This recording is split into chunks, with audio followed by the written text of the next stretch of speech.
Quer dizer, eu posso contar tudo que foi da minha história, né? Do que eu conheço, do que eu passei, do que eu vivi.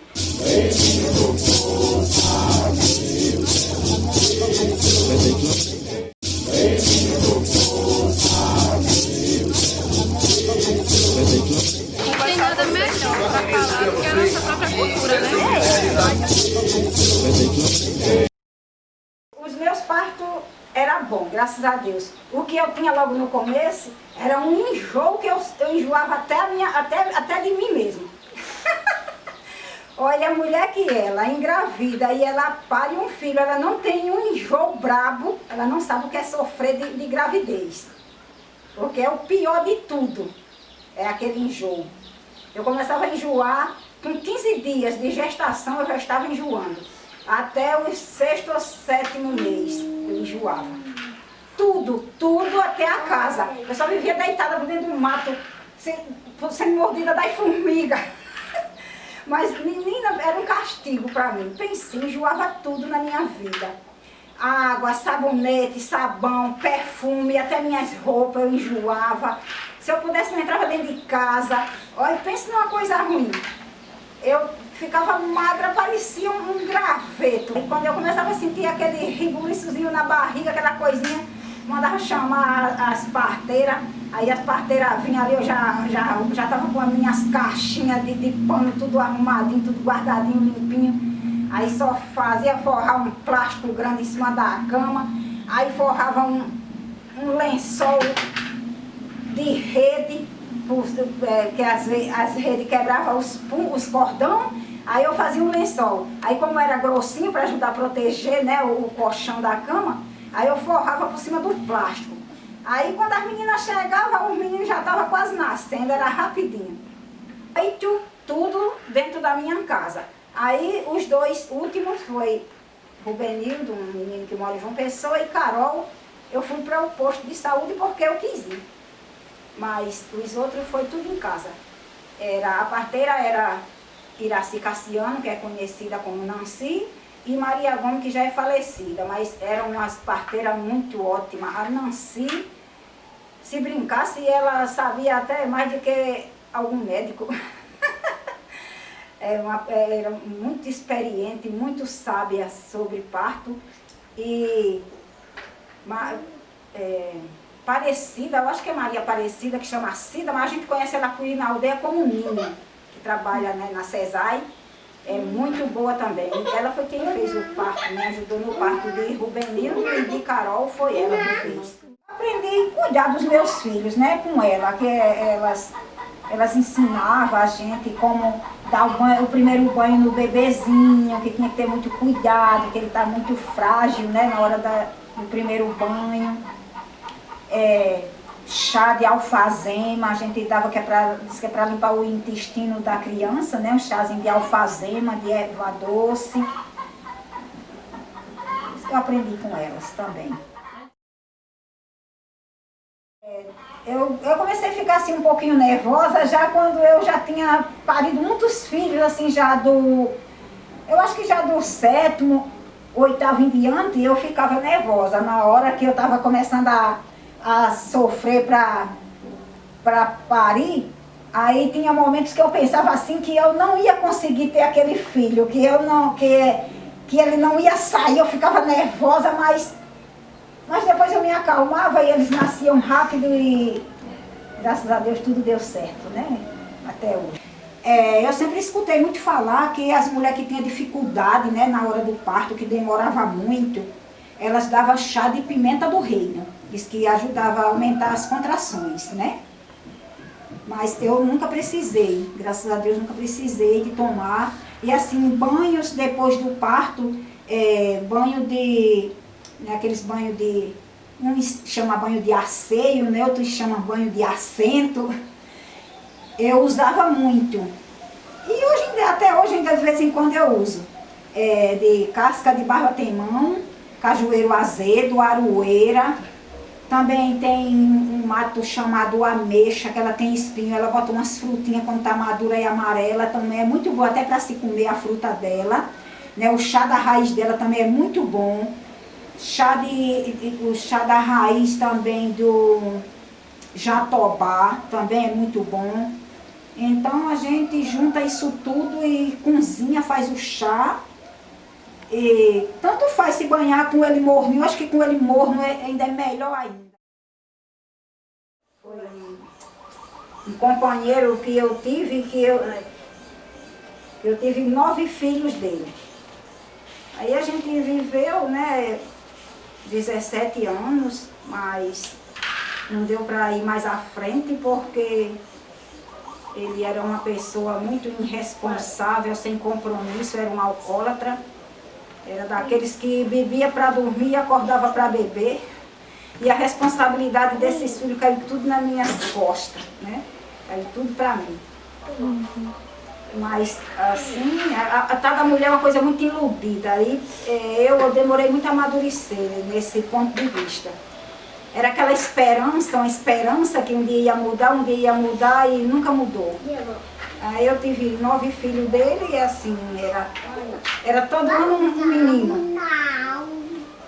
E, enquanto o meu pai era vivo, ele que sustentava, eu e meus filhos, era meu pai. Depois que meu pai morreu, aí eu era desempregada, aí sofri muito. Primeira gestação eu estava com 17 anos. Mas quando o menino nasceu, eu já tinha completado os 18. 22 netos e já tenho 9 bisnetos. Aí, assim, eu sofri muito, mas meus filhos, por conta disso, que eu trabalhava, mas o que eu ganhava não dava para me manter com eles, porque a gente não ganhava um salário mínimo.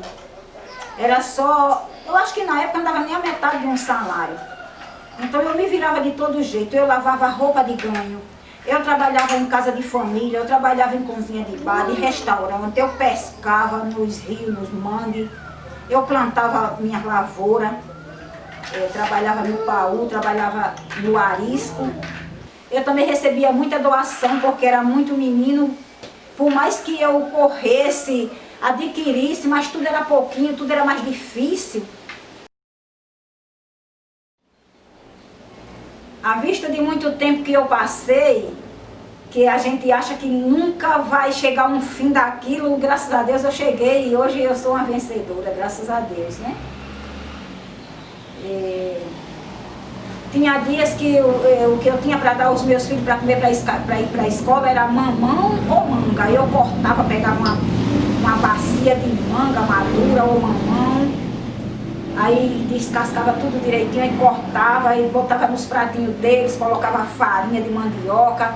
Aí tinha uns que reclamavam, dizia, eu hoje não vou para a escola, que a senhora só me dá isso para mim comer. Aí eu falava para ele, porque tem mãe que diz assim, você vá se quiser, que a vida é sua, você só adquire o que é bom se você quiser, se não quiser não faça, faça se quiser, se não quiser não faça. Não é assim, que uma mãe tem que agir. Né? A mãe tem que fortalecer os filhos pelo menos com palavras, se ela não tiver outra coisa. Aí eu dizia, você nunca vai deixar de passar fome, você nunca vai deixar de ser o que você é hoje, mas se você estudar, você vai terminar seu estudo, você vai fazer um curso, você vai crescer. E lá na frente você vai ter o que você precisa e o que você gosta de comer. Então, graças a Deus, foi isso que aconteceu, né? Ele se confortava com as minhas palavras e ia para a escola. E graças a Deus, hoje, né, a maioria deles terminaram o ensino médio e estão batalhando por uma vida melhor. Graças a Deus.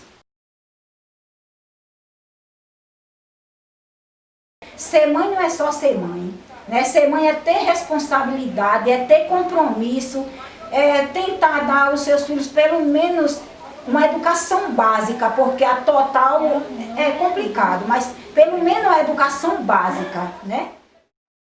Vivi praticamente só para eles. Eu passei muitas noites, quase toda fora de casa, mas trabalhando.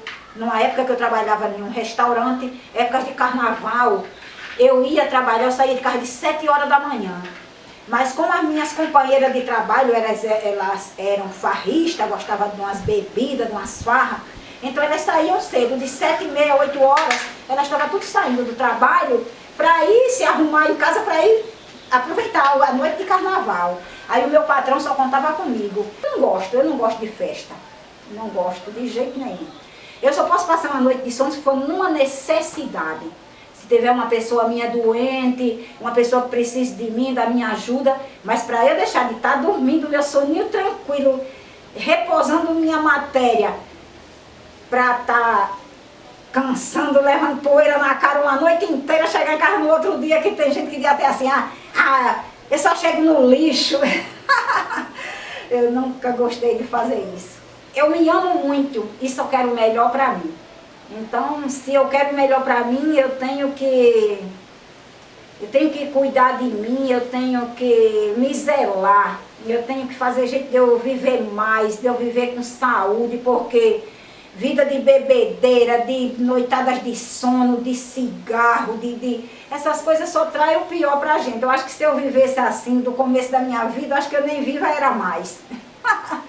Como, né, o meu ex-companheiro, que a gente se separou, vivemos 17 anos, que eu fiquei com 9 filhos, ele já faleceu, já fez, foi 6 anos, no mês de junho, porque ele era um alcoólatra, quem sabe quantos anos ele ia ter ainda pela frente, mas acabou com a própria vida muito cedo, né?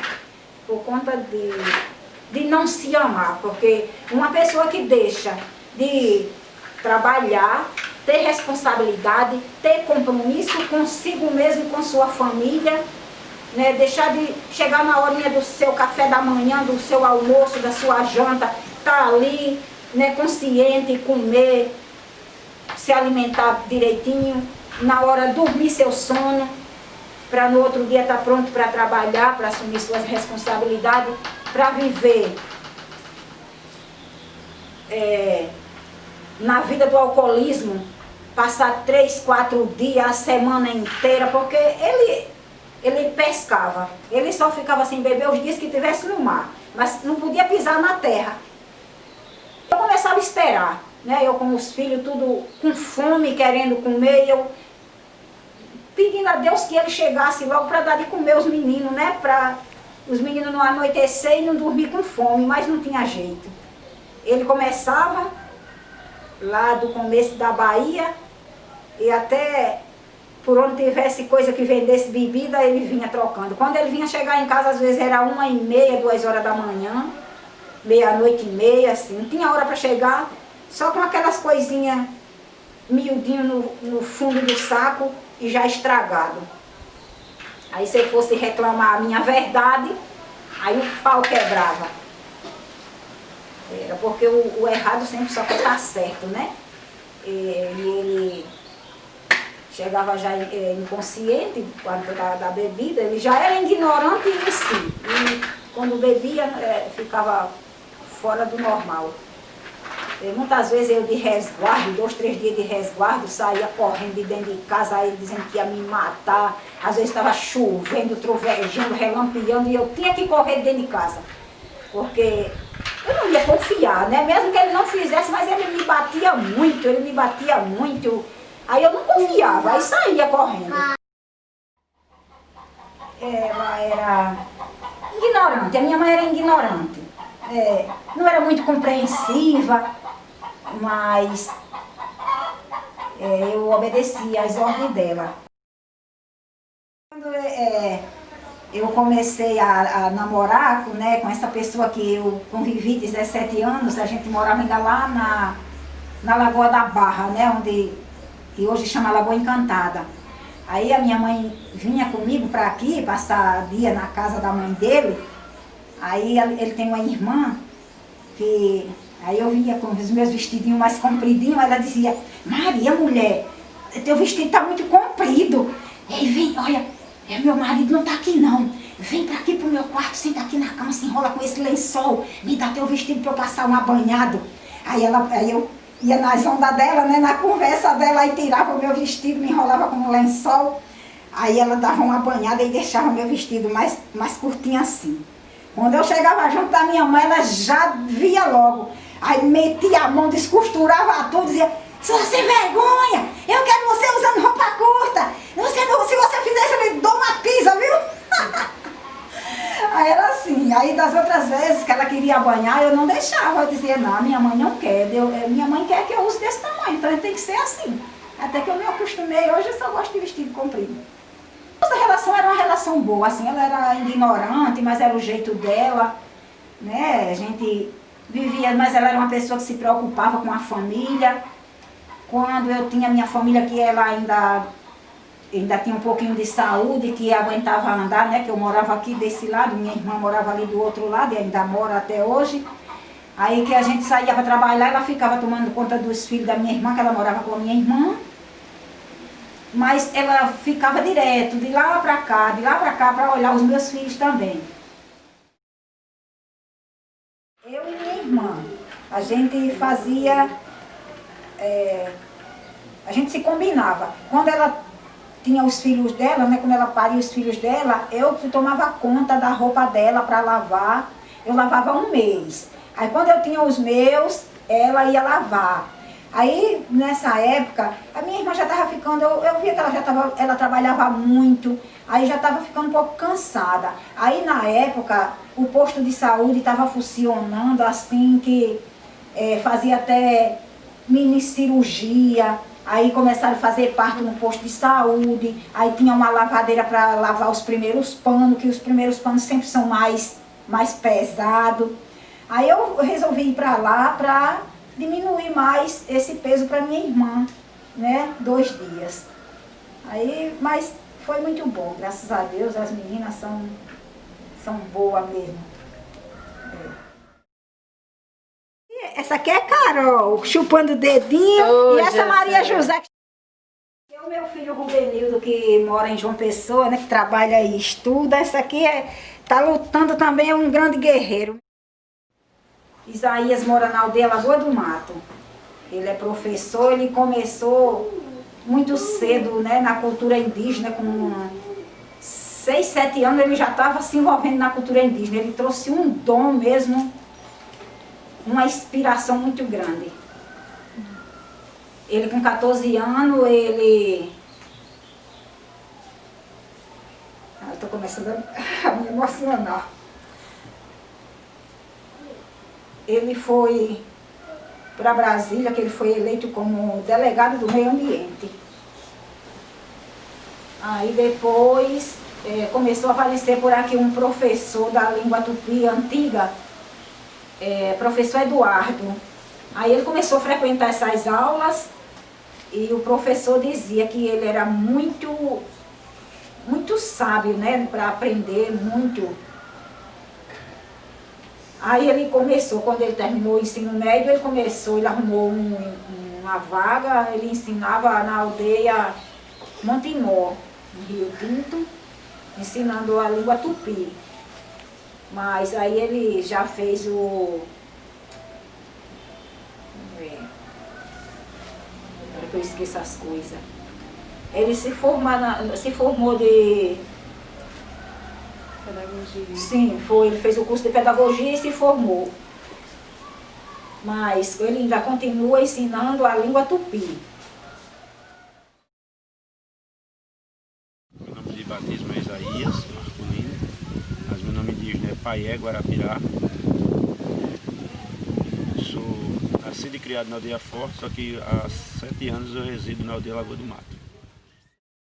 Dizer que é fácil, né? É um desafio grande, porque não é fácil assim, durante décadas ou centenas de anos, você deixar de falar uma língua, seu povo deixar de falar uma língua, e após centenas de anos você começar a revigorar essa língua, esse idioma, essa fala. E aí muitos às vezes rejeitam porque não acham importante, porque não vai cair dentro da universidade. Outros têm dificuldade de falar e acham que não vai aprender por causa do som, do sotaque, do fonema da tupi e do jeito como ele é falado, né, como é escrito. E outros porque não gostam, né? Porque não gostam, porque foi tirado esse nosso direito de falar nossa língua há tempos passados e hoje a nossa sociedade paga por isso. Mas assim, também tem muitos estudantes assim que eles se esforçam, que aprendem, e para mim, enquanto professor de tupi, da língua tupi, né, de ensino básico da língua tupi, eu fico assim agraciado quando conclui o ano letivo e que eu pergunto uma palavra ao aluno e ele não esqueceu daquela palavra. Então, para mim já é um aprendizado. Então a gente já vê que tem possibilidade de, mesmo a passo de formiga, mas responsabilidade com esse projeto que a gente tem, de força de vontade, de estar ali insistindo, de estar passando a importância do nosso idioma, da nossa língua materna, que é o tupi, a importância que ele teve para o nosso povo, que ele tem, e para a história, para a sociedade brasileira, para a formação até mesmo do português e de outras línguas faladas aqui. Então a gente vai quebrando esse tabu, quebrando essas barreiras, devagarzinho, mas a gente vai conseguindo. E aí eu tenho esperança que um dia, novamente, o povo potiguara, a nação potiguara, domine a língua tupi como dominava antes da invasão e alguns anos depois. A terra indígena, ela é a herança do índio. Todo índio é dono. Todo índio é dono. Deus te abençoe. O meu filho passou aí pela frente. Todo índio é dono. Então, se eu sou uma indígena, eu tenho que respeitar a minha terra, eu tenho que honrar a minha terra, eu tenho que preservar a minha terra. A gente contra preconceito, né? Justamente pela uma parte que eu também sofri bastante preconceito é quando as pessoas, às vezes, entram em contato comigo pelo celular. Aí liga, Pajé Isaías, eu digo, é ele mesmo. Eu vou na sua casa, quero conversar, tirar umas dúvidas, tomar um passe, uma reza. E aí quando chega lá, eu estou na frente de casa, e aí eu já faço que nem uma pegadinha, né? Porque eu já sei que a pessoa vai perguntar. E aí, onde é aqui? Você é filho do Pajé Isaías?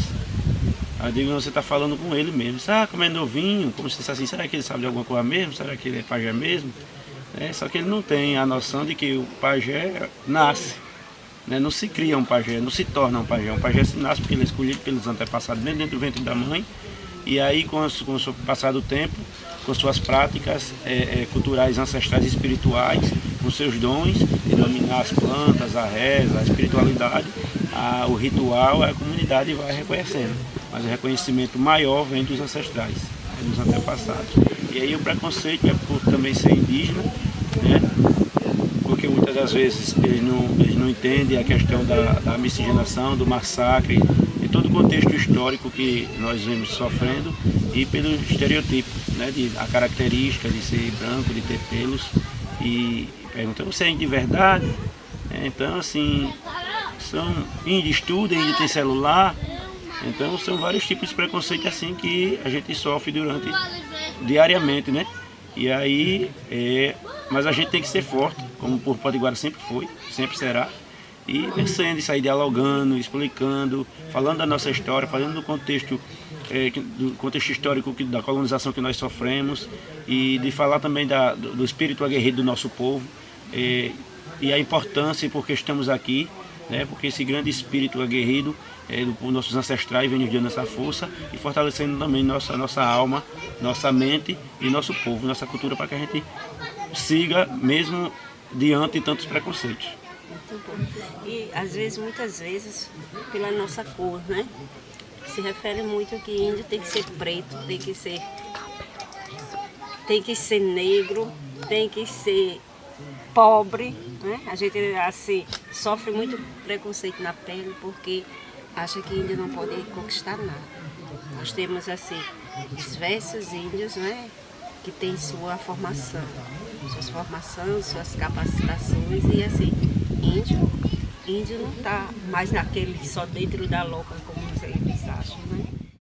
Jesus, é com dificuldade que a gente valoriza o que a gente conquista na vida. Quero encerrar essa entrevista com uma mensagem na língua mãe, né? E depois traduzir ela para português, para que todo mundo entenda.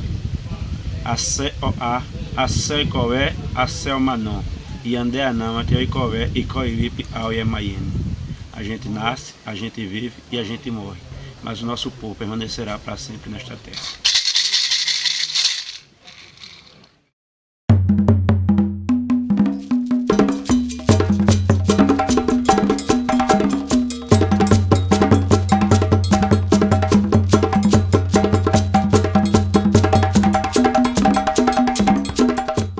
Eu sou fã de parir meus filhos na minha casa, em cima da minha cama. Eu paria de manhã, quando era de tardezinha já estava ajeitando eles né, eu botava o maiorzinho para pegar os pequenininhos para colocar dentro da rede ou em cima da cama. E ali eu já ia colocando os paninhos, já ia ajeitando devagarinho, com calma. Mas eu já estava ali junto deles, junto com eles. Estão tudo crescido, graças a Deus. Passaram necessidade, sofria. Ah, menina, é uma história que eu acho que ainda não contei nem a metade.